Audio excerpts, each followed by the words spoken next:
Smack talking where the legends live and the rookies get schooled in law.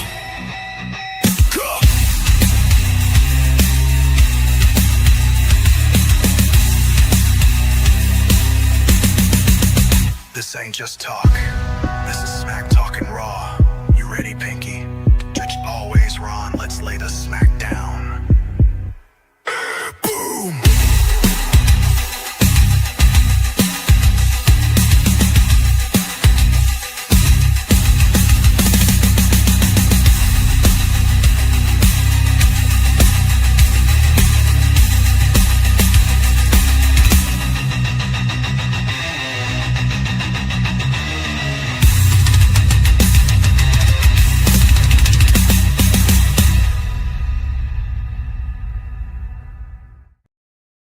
Good evening. Welcome to another episode of Smack Talking Raw.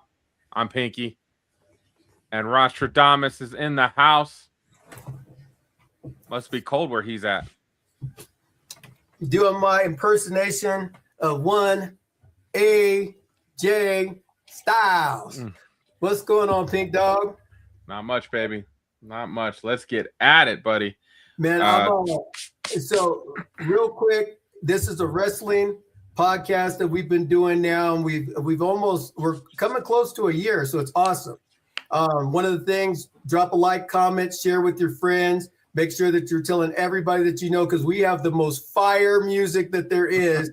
I would love to walk down to the ring with our song and smack talking Raw and be like, you can't see me, and 16 other things.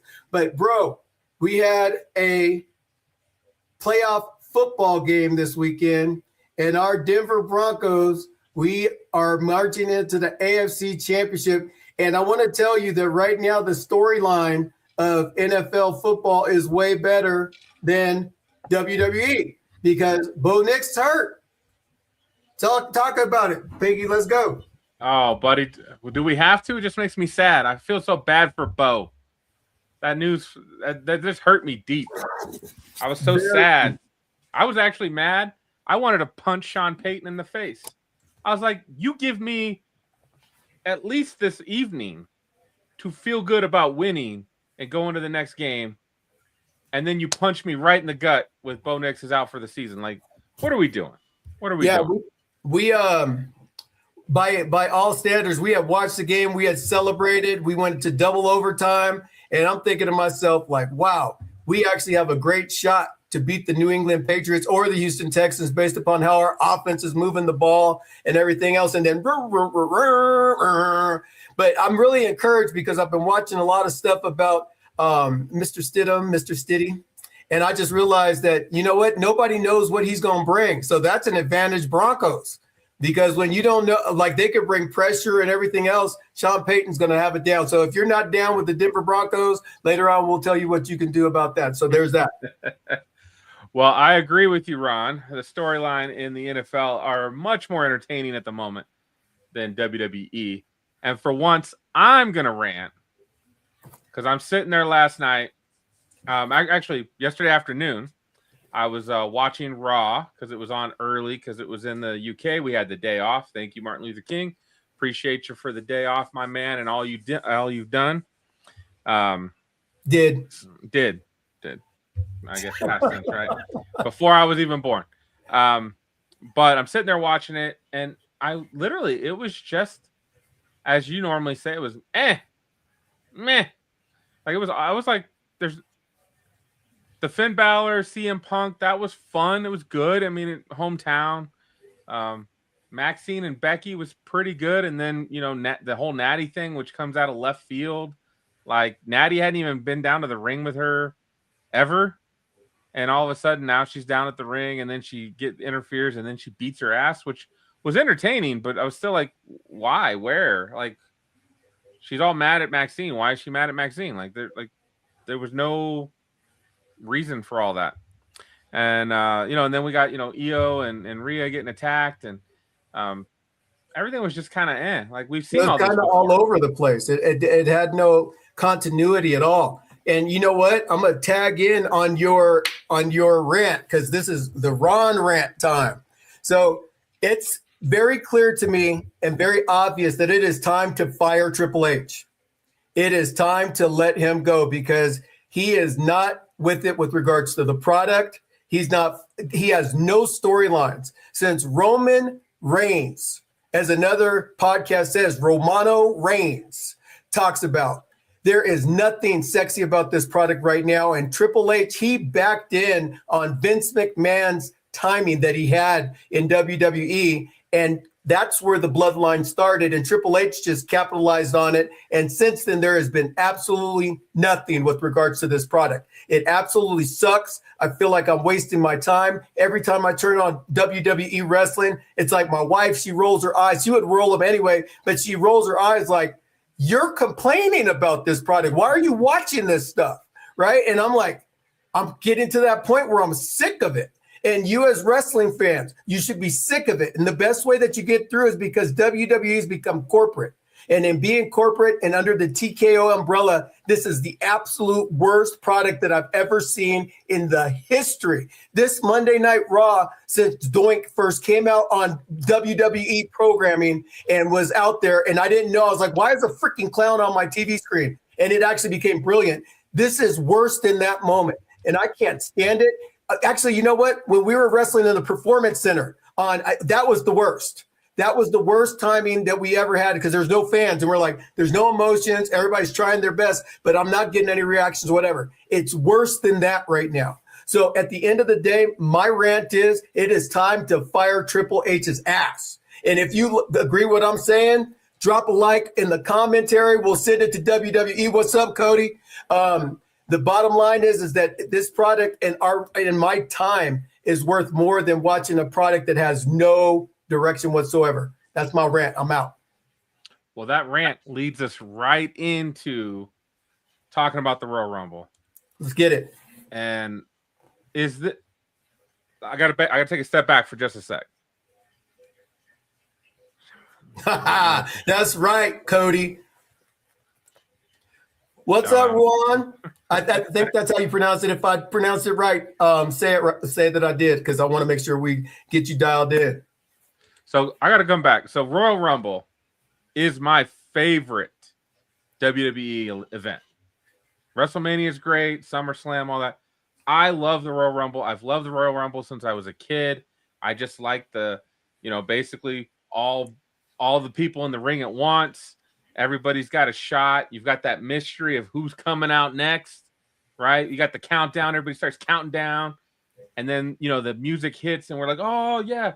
And we get excited about who's coming down in the ring. And then, they get their moves in. They get their spots. Everything's great. I love it. This has to be the worst buildup to Royal Rumble that I can remember. There's no feuds going on. There's no the only thing that's happened is people are randomly coming out like normal. I'm officially entering the Royal Rumble. Well, yeah, we kind of knew you were in the Royal Rumble. Some of the people that have made their official announcements, it's like, we kind of already knew you were in the Royal Rumble. So I don't know why we had to announce it, but okay. So that's what's got me really upset is because I'm excited. Last year in Royal Rumble, it was awesome. It was my birthday. We had a great time. Kevin Owens and Cody Rhodes did their thing. Put on one of the best matches of the year. And then both of the Royal Rumble matches were pretty damn entertaining as well. So I'm worried, man. I'm worried that this is not going to live up to the hype, which actually there is no hype. But... Yeah, one of the things that I can see it is that, we got the impending Chris Jericho return to WWE. You got Femi as a possibility. Trick Williams coming into Gunter. You have all these people that are massive superstars, but it's like, how in the heck are you going to book this Triple H? Is there going to be, last year when Jey Uso threw John Cena out of the ring, as much as I wasn't a real big fan of it, it became a cool thing because nobody expected Jey Uso. It was like if Skinner won back in the 1990 Royal Rumble, right? Skinner was this alligator dude, and if you'd have won, everybody would lost their mind. Like, what? Skinner won? That's the same thing with Jey Uso. It was kind of like, all right, this is a nice surprise. We didn't expect Jey Uso to come through and make it happen.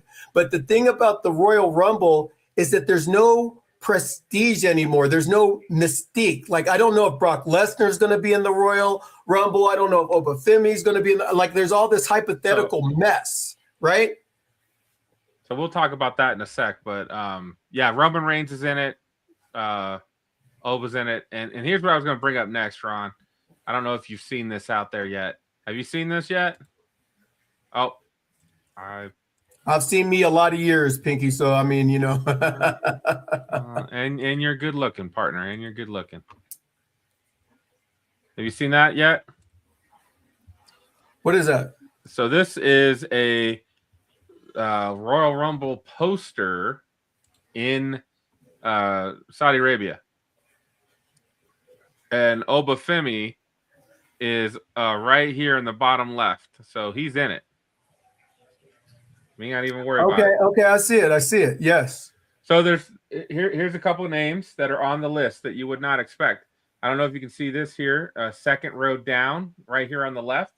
Tatum Paxley. Okay. There. Ethan Page is on here somewhere. I was not able to find him at first glance, but he's in here somewhere. Thea Hale, which was a curious one for me.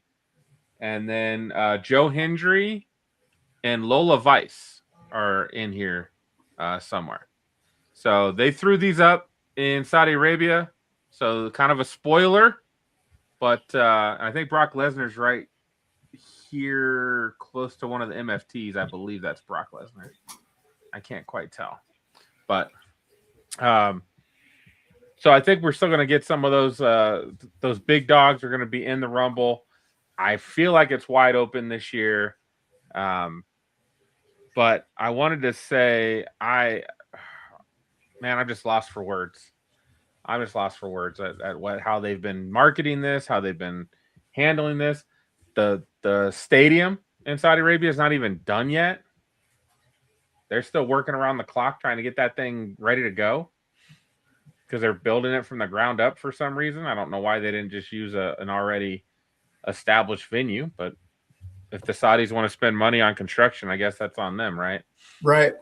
So, I mean, like the big thing, guys, as wrestling fans, one of the things, and I say this continually over and over and over and over and over and over and over and over and over and over and over and over and over and over and over and over and over, is that we as wrestling fans, we suspend our reality on Monday nights for 2 hours and 30 minutes. We suspend our reality for AEW. We suspend it for WWE on SmackDown, for PLEs, etc. And what's going on right now is that there's a money grab going on. And so the way to get that money grab to really take advantage for us is we have to opt out for a little bit. If Royal Rumble sucks this time and it's not leading us towards WrestleMania, just opt out for a little while. Because as the numbers continue to tank, which SmackDown is a disaster right now. I mean, we had Drew McIntyre come out, and it was cool that he won the title and everything like that, and he turned against the crowd. They had the fatal four-way match set up and everything like that. So it was dramatically better than it's been over the last year and a half. But to say that and watch the product, it still sucked. And so with it still sucking, one of the things that we're getting brainwashed is this is as good as it can get. And that's not true. The truth is that we got to get better about creative. We got to get better about being a stand for, you know what? If this product doesn't work for us, we got to stand up. We're Smack Talking Raw, and that's what we do, is if the product ain't good, you're going to hear it, product ain't good. If the product is thumbs up, you're going to hear the product is thumbs up. Drop your likes and comments about what it is that you're thinking about the product right now. I personally, I've been watching wrestling 41 years, Pinky. On March 23rd, it'll be 42 years. And in watching wrestling, I've never, ever lost that kid's heart that I had when it came to wrestling. I was never thinking about it logically. Like, people will be like, dude, you know it's not real, right? And I'll be ready to fight. I'm ready to do a suplex, like, check this out and see if you like this, or put them in a sleeper hole, whatever.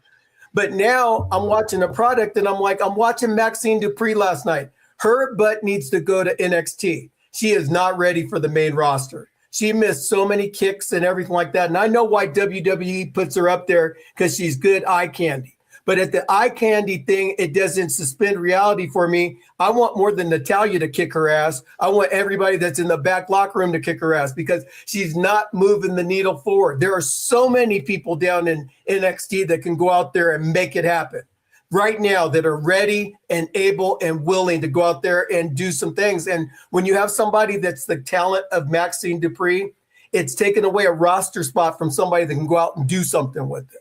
Absolutely, buddy. You got that right. So I mean, Royal Rumble's next, not this weekend, but next weekend. So it's coming. It's coming quick. Did want to ask. I keep doing that. I don't know what. Let's see. Hold on. There we go. Wanted to ask about this. So this is the one match that's been announced so far. Gunther. There's usually, I think there's what, 2 matches and then the Royal Rumble matches, right? It's usually 4 total. It's usually 4 or 5. And I've been talking about this the last couple of weeks, Pinky. And for everybody that's watching the show, first of all, thank you again for chiming in. This is awesome to be able to share this talk with you guys. But John Cena beat AJ Styles. AJ Styles is retiring. He already announced it. So now AJ Styles, who looks like he's a foot shorter than Gunther, is going to be fighting him at the Royal Rumble with his career on the line. Probably he wins. We'll talk about that more later. Probably it's to set up a third match between the two. My thing is that WWE is not writing product that's captivating. They wanted to do AJ Styles as in a retirement career match. They don't announce ahead of time that AJ Styles this is his last year of wrestling. Right. Like, am I tripping here? Well, see, the thing that's got me worried is that Gunther does win, and now AJ Styles is just done for the year. That's what I'm worried about because he's already killed everybody else, and there's no way that AJ Styles can win clean to make this make sense. Because Gunther is supposedly a monster, right? He made John Cena tap out like a bitch, right? Right. All of that's for naught if AJ Styles just goes in and beats him clean. Right. So I've got an idea, though. It just came to me. And I'm a simple man. In the match, John Cena comes out, distracts Gunther, and then AJ Styles gets the win. And that could bring it back a little bit. Now, John doesn't have to do anything, right? But he shows up.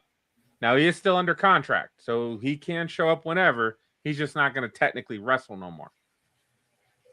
But he could come out. He could come out and make it kind of a surprise. I feel like what would make the Saudis happy? John Cena in Saudi Arabia, right? Make him happy? I don't know.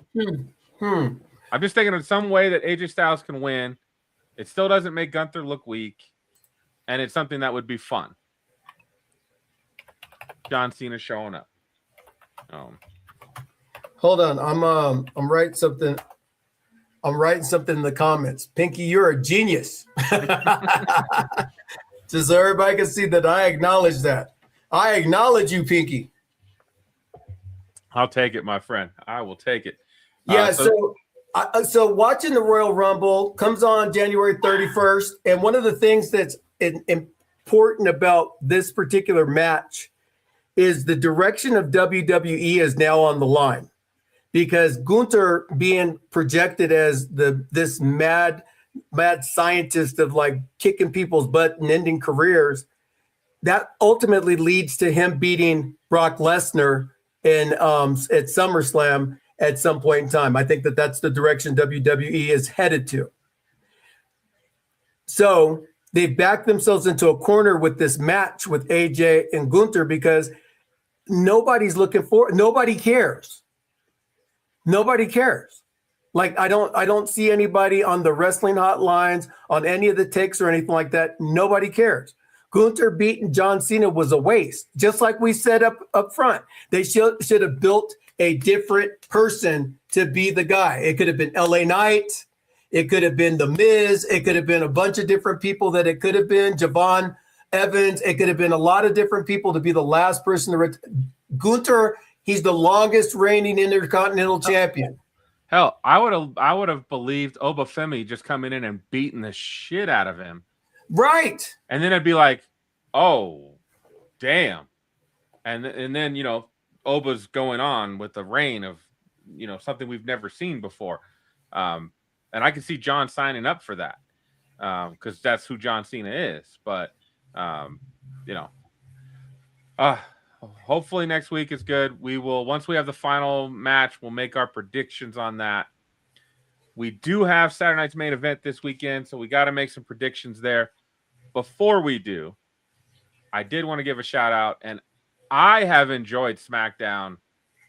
Like, SmackDown's on a whole different level than it was last year so far in 2026. The pacing's good. They've got enough backstage stuff. They've got enough character development. The matches have been really good. I really liked it. Oh, I did it again.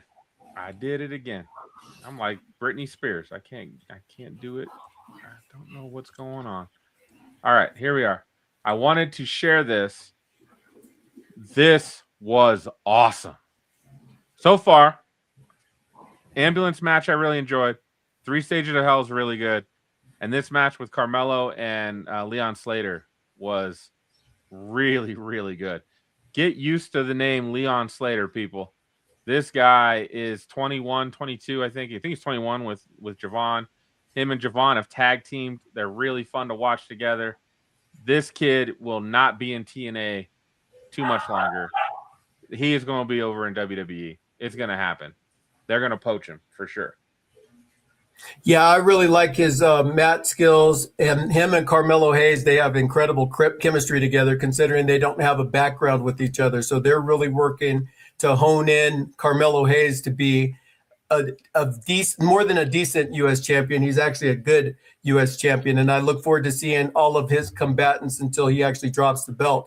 I would like to see the United States title go to a more traditional format too, like every once in a while have the I challenge, let anybody who wants to come up and step up have a shot at the title. But I want to see some real rivalries and stuff like that. I want to see people. I think what we're missing right now. I think this was the case with Dragunov, right? The Mad Dragon. It's been the case with Carmelo so far because they're just welcoming any challenger, right? We're not getting anything of character development of who they are and what motivates them and like what their goals are. Like we're not getting any of that because they go out there, they have a great match. It's a great match. Really, it's the best thing on SmackDown every week. It's been this US Open Challenge. But then we're not really getting anything from them. I know Ilya has started getting some backstage stuff lately to kind of show a little bit more of what, his character's doing. But since Carmelo won, we haven't really even got to like really celebrate with Carmelo. So Right. So one of the things that I'm just thinking off the top of my head that they could do is they could have 3 people in the back and say, okay, one of you 3 are going to get a shot at the United States champion and kind of do like an American Idol thing. This is how we got to this point and everything like that. And we'll have the fans vote on who's going to get the United States Open Championship or whatever. And that would give more creativity. Drop a like in the comment if you like the idea, because I think that's money, because then that gets the fans more engaged. And maybe creative says, okay, we'll pretend like the fans are going to actually get the vote, but in reality, it's us making the choice of who we want to fight or whatever, but it gets fan participation. So when fan participation starts happening, numbers go up. Right. Dude, I would text in or tweet or, put a poll on social. So we go to social real quick and vote. Yeah, that's a great idea, Ron. That's a great idea. I'm employee of the month. Check that out. Now I even work there. I love that. That's awesome. So yeah, pay attention to Carmelo. Hopefully he has a good run. I was listening to Santi, if you've seen Santi's app on YouTube, and he did a whole video. He went down the whole roster and just yes or no, are they main eventers or not? Is Carmelo Hayes a main eventer? A WrestleMania night, night 1 or 2 main eventer? No. He should have been, but his luster got taken off because he took too many losses, and he got hitched up with the Miz, who's in his downside of his career. So nobody will take him seriously. There's never going to be a time where anybody really takes him seriously. He's the antithesis to what Trick Williams came in at. So Trick Williams comes in and he's with all of the fanfare and all of the glitz and glory. So he's believable that he is main event caliber right now. And if you put Trick Williams and Carmelo Hayes side by side, their career trajectory is different space. Carmelo Hayes is always going to be a mid-carder. Trick Williams is kind of like the new age Booker T. Oh, I love that comparison. Maybe we might have to do a whole little segment on Booker T and talk about Booker T, because I love Booker T. Five-time WCW champion. Is there a way Carmelo Hayes could change your view of him? Is there something that could happen? If he had a lengthy reign with the United States Championship, defended it at WrestleMania, and got into a long championship title hold, let's say 10 months to a year or something like that, and fought off all of these contenders, and then started to move his way up into the world title championship competition, because he's like, look, I've been the United States champion for 10 months now, and I got eyes on being the world heavyweight champion. That could kind of move him up, but I don't think Triple H is going to keep the belt on him that long. Yeah, I think they'll move him around, but I'm going to hold out hope. Ron, that Carmelo Hayes still has an opportunity. He's young enough that he still has an opportunity to get back into that main event scene. Hopefully. All right. Saturday night's main event. Not everything is announced. I think usually 4 matches? Yeah, 4 matches normally. It's a 2-hour event with commercials, so they don't have a lot of time. We've got Liv Morgan and Roxanne Perez against Rio. What are you thinking about this? Is this going to be an entertaining match? It'll be a very entertaining match. My hope is that Rhea Ripley turns heel and causes them to lose the titles because she wants to go after the women's world heavyweight championship instead of being a tag team champion with Io. And then that leads to them having a battle because Rhea has never beaten Io. And I think that would be a good way to send her off to WrestleMania with a victory over Io at, say, Elimination Chamber. I can see that. It's one of the ways you can turn somebody, right, or break up a relationship. Io Sky somehow loses the match for them. They lose the belts to Roxanne and Liv, and Rhea's mad about it and takes her frustrations out on Io, and therefore now we've got a blood feud going on now. Yeah, and that would work. That would work. So again, it's not this stuff writes itself. It's not that hard. Right. It's not that hard. What do you got happening here? So is that what you say is going to happen? I feel like Io and Rhea are going to lose the belts to Liv and Roxanne, and ultimately what's going to happen is Rhea's going to turn heel and ultimately beat Io down, and then they're going to start to settle their war inside of Elimination Chamber, which will probably lead to a match between Io and Rhea at WrestleMania. That's what my prediction is. I mean, I do believe it's about time to start getting Charlotte, Alexa, Rhea, and Io back into the main event picture and out of this tag team vortex. Let's be honest. I'm interrupting you on purpose because this tag team vortex sucks. It really sucks. The tag team titles for WWE have sucked ever since they first came out.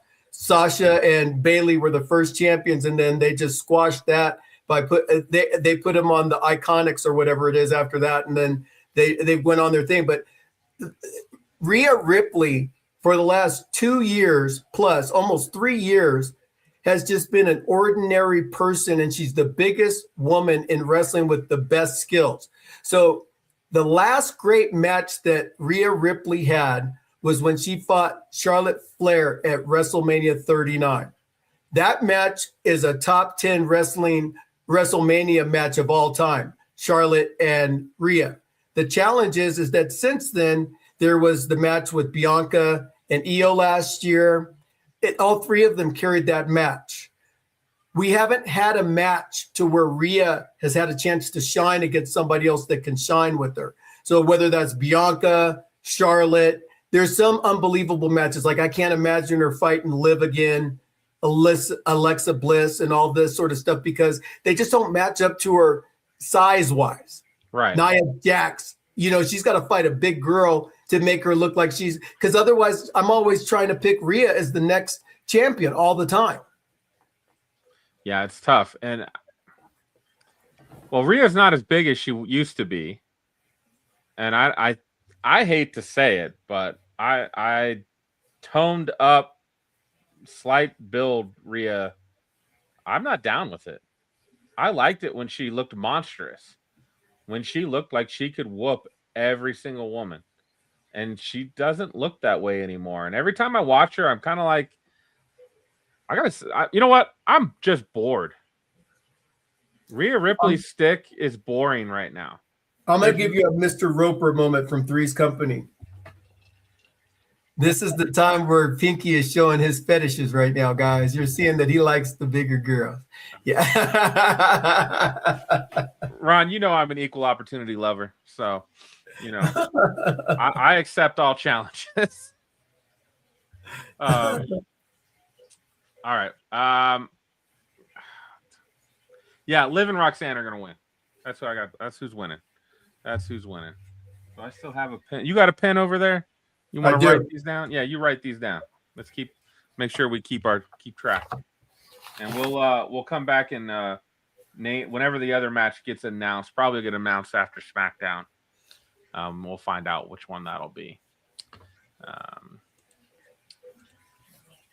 And then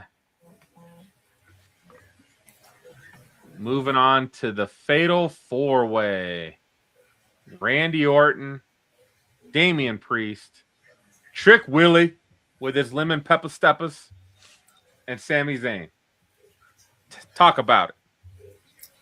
So it's actually a nice eclectic mix of talent right there. I mean, you got Randy Orton, a 14-time world heavyweight champion. You got Damian Priest, former heavyweight champion. You got Trick Williams, an NXT and TNA champion. And you got Sami Zayn, who's won the tag team titles, the Intercontinental titles a few times, the NXT champion. So what's glaringly obvious in this booking is that there's one person out of this group that has not held the title called the World Heavyweight Champion. So, two of them. So if you want to go with Trick Williams and put him up against Drew McIntyre right now, you're backing yourself into a corner because if Trick Williams loses, all of that luster comes off of his shine. If you have Drew McIntyre lose, all of the luster comes off of his shine because he's not had a title reign that's lasted more than I've had the belt longer than he's had the belt. And I'm not, you know what I'm saying? So at the end of the day, though, I think that if you put someone like Sami Zayn, who's never beaten Drew McIntyre in the history, he's 0-11-1 in their matches against each other. I think that what starts to come up for me is that even if Sami loses, maybe he enters himself into the Royal Rumble, or he doesn't, or he does find some way to beat Drew McIntyre. It gives a big pop at Saturday night's main event in Toronto for Sami Zayn to get that number one contendership to fight against Drew McIntyre. So I think that I would go with Sami Zayn in this match. What about you? Oh, man. So Sami Zayn makes a lot of sense. It's in Montreal. He's from Canada, right? He's also they love him in Saudi Arabia. So if he's in a big match against Drew McIntyre in Saudi Arabia, that would be awesome as well.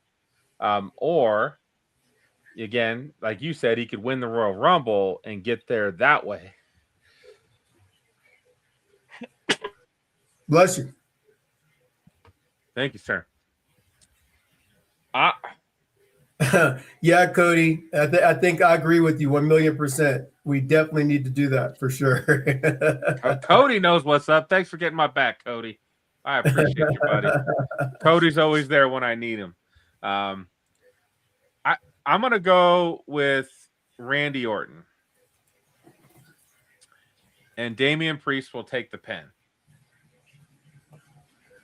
Okay, that's the first split. So there we go. And I think Randy Orton versus Drew McIntyre, we can have a really good match at the Royal Rumble. We can have Drew McIntyre win because I feel like they still want to do a Randy, Cody, Drew McIntyre three-way at WrestleMania. I think that's where we want to go. So to get there, we got to get Randy Orton fighting Drew McIntyre. So. All right, I can see where that could be a possibility as well. I would love it if they let Trick win, but Trick's not winning and Trick's not taking the pin. I know that. The one person in this group that's taking that pin is Damian Priest. It's Damian Priest. He's a company guy. He does what needs to be done. He appreciates where he's at. So I can also see that. I remember when I was at WrestleMania 30. I remember when Randy Orton, Batista, and Daniel Bryan were fighting for the World Heavyweight Championship at that time, and that's 12 years ago. I thought Randy was past his prime then. So I don't, even though he's a company guy and he's done a lot of work and he's a 14-time heavyweight champion, I think that he's going to be more of a spotlight at SummerSlam than being a spotlight at WrestleMania, because they can't take him from fighting against, I'm not going to say his name because I don't want him to show up, but all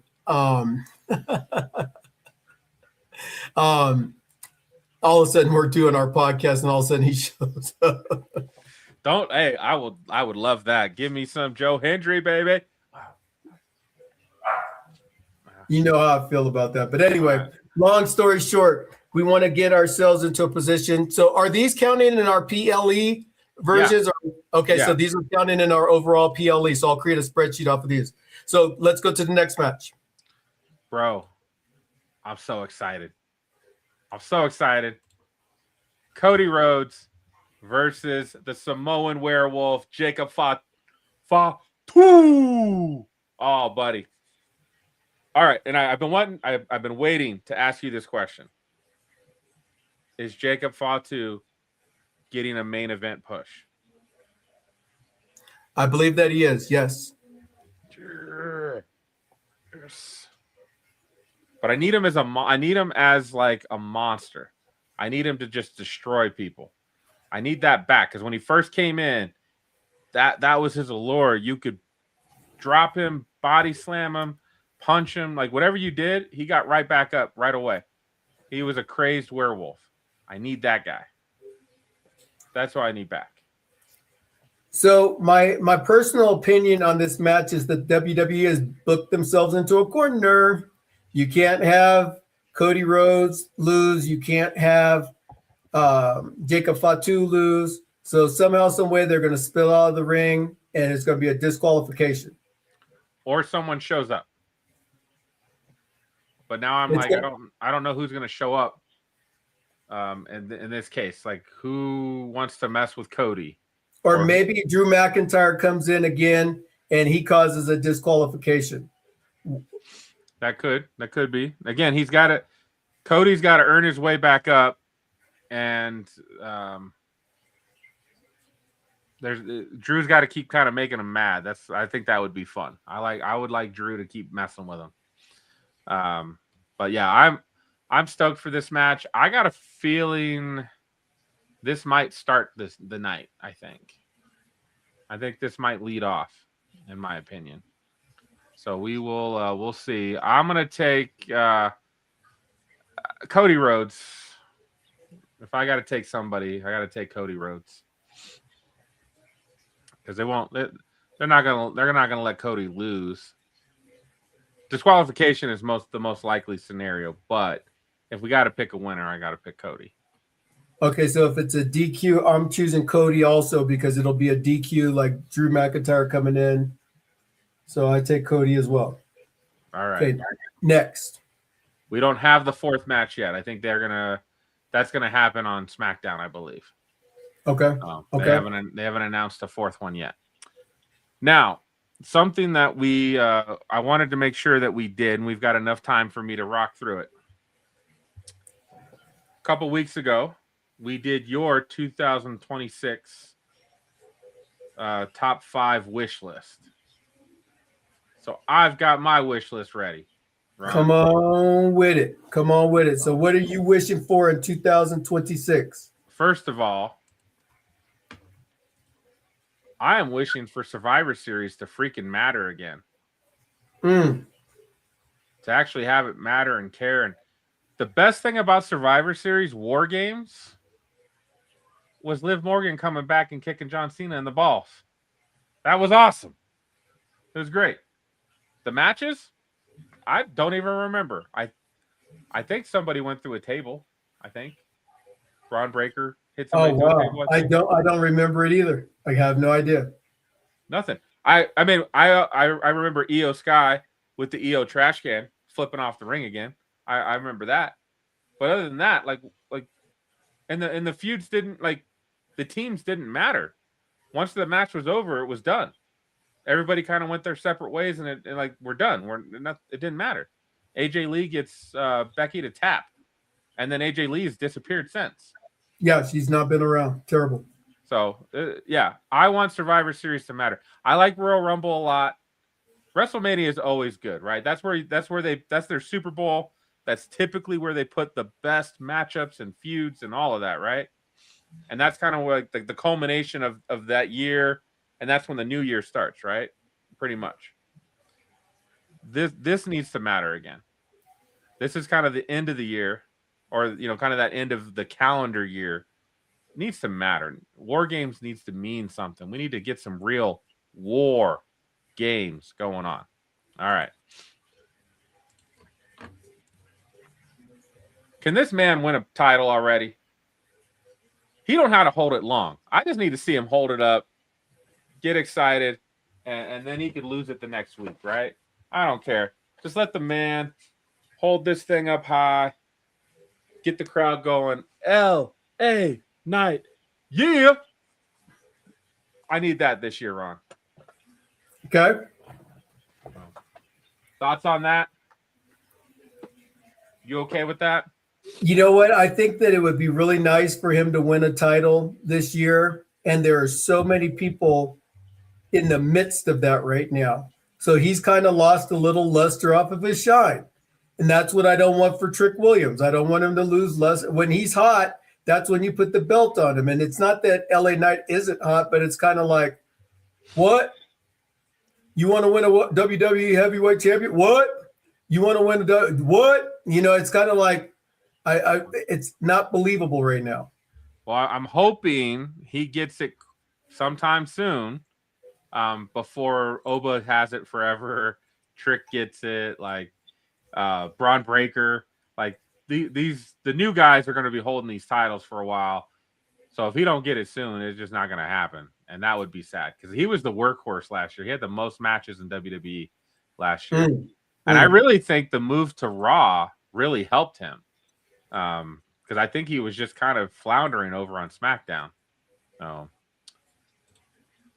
We talked about him already a little bit.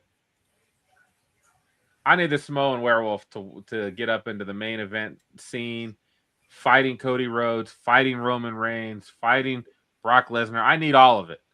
I want this guy. I enjoy his character. I love it. I love his, I love all of it. I'm going to beat your ass from post to post, coast to coast, live on NBC. I love it. So I'm hoping a good year for the Samoan Werewolf upcoming. I need to get one of these masks. They're about $50 on WWE Shop. That's it? Yeah. Yeah. The next one you are very familiar with. I need Ethan Page to get called up.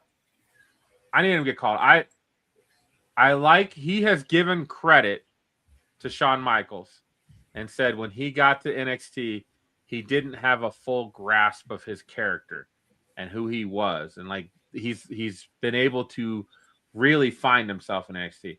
Well, he has found himself and gone way past that point, and it's time to get him called up because I need a guy who thinks he's better than everybody else talking trash to everyone, to all the baby faces. Like, I need All Ego just giving everybody shit. That's what we need. All Ego called up sometime in 2026. I dig it. I'm excited to watch this later. This guy, God, what's his name? This is a new guy. It's his first match in NXT. He's a French luchador. I'm gonna watch that match so I can get dialed in with it. That'll be sick. His highlights look dope. So it's super cool. And then you already know, my friend, we need Blake Monroe. I feel like she'd be perfect to be an evil Tiffany Stratton. Because Blake's got it in her. And Blake can... a feud between her and Tiffany? Oh, man.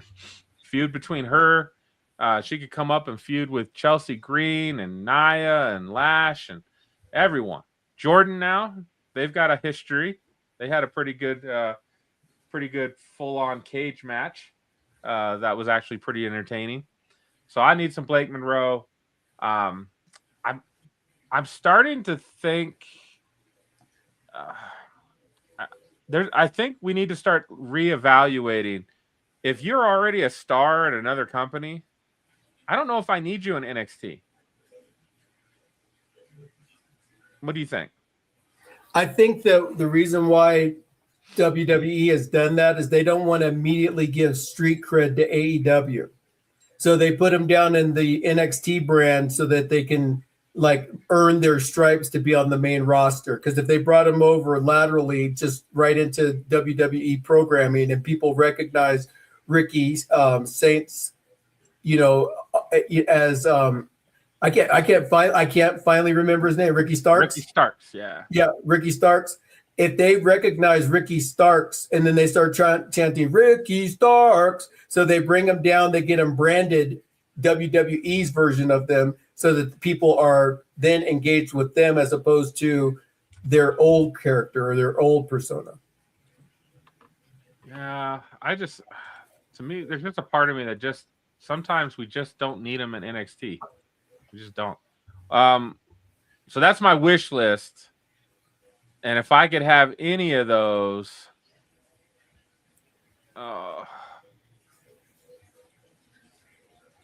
I'd probably pick Ethan Page getting called up. If I could have any one of those wishes come true, I'd probably pick Ethan Page. That's how much I love that guy. Last thing before we wrap up, I don't know if you saw the news. AEW's Powerhouse Hobbs has signed a contract with WWE, and he is coming straight to the main roster. The word is he's coming straight to the main roster. This guy I haven't seen him wrestle. I need to pull up some of his matches. But he looks pretty big.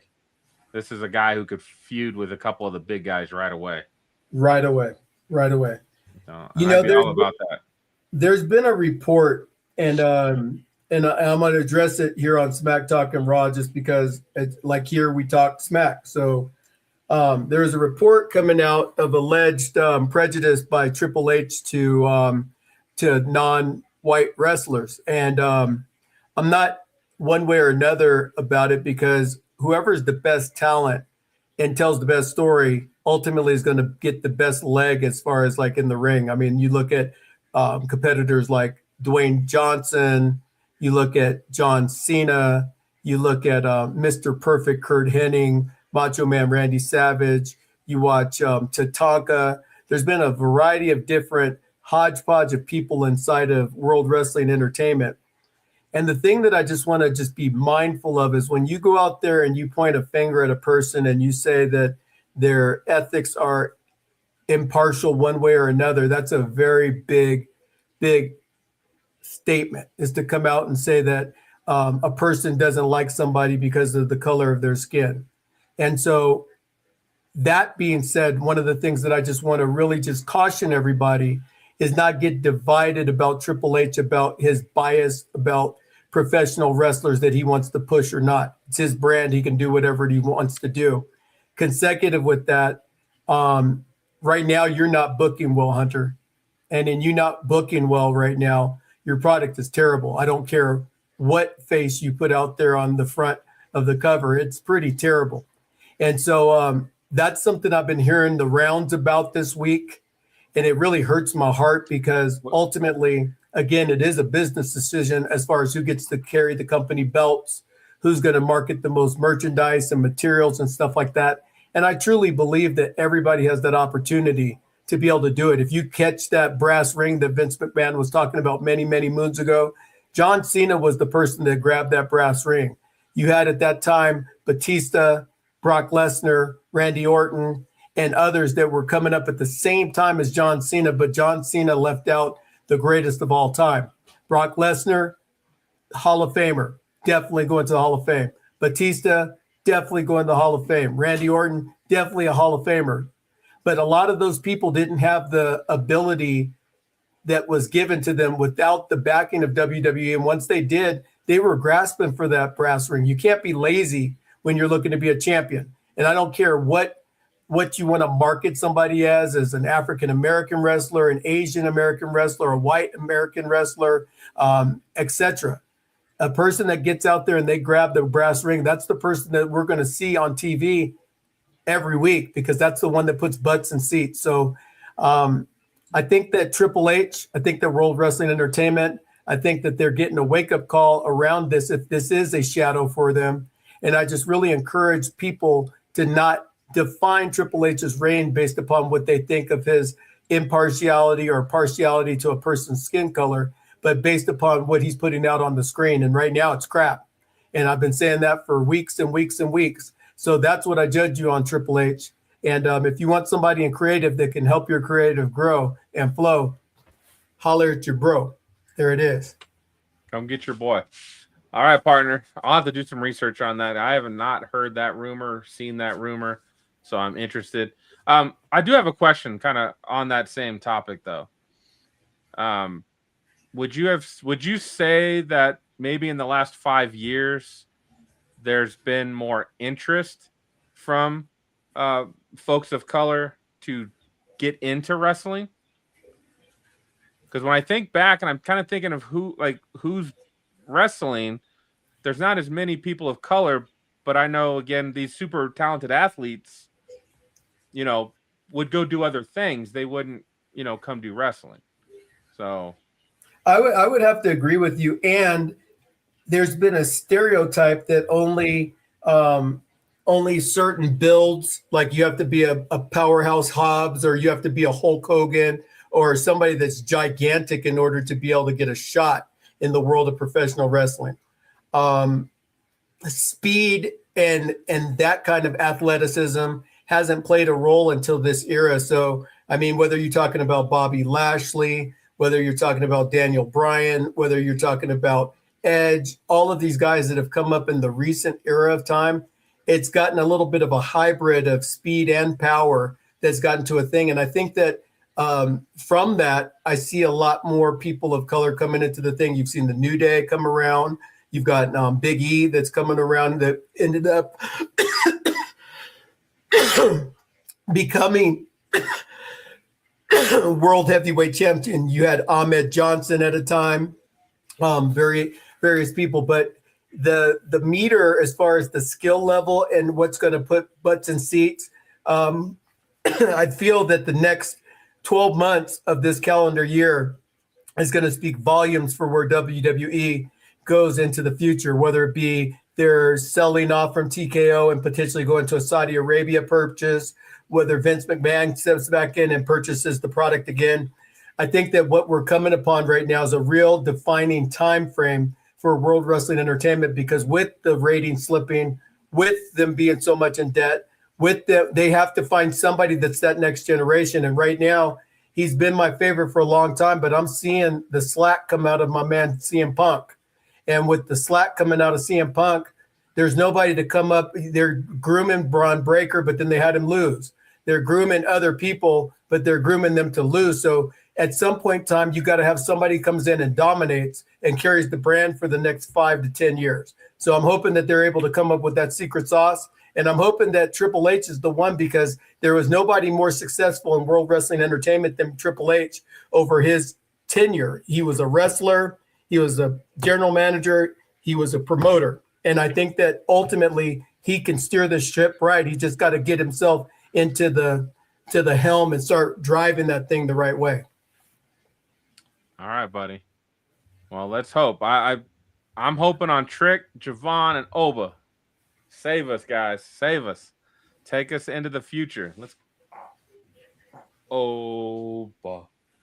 All right. So we love that you watch Smack Talk and Raw. We're grateful for it. If you're a new subscriber, subscribe to the channel. Let all your wrestling buddies know, because we're going to keep keeping it real about what's going on in the world of professional wrestling, specifically with regards to WWE programming. And if you don't, and you're not down with that, we got 2 words for you. Suck it! Peace. See you next week. Yeah. Smack talking raw. Ron and Pinky in the house. We the main event, yo, the crowd gon' scream. Cena hit the ring, you can see me.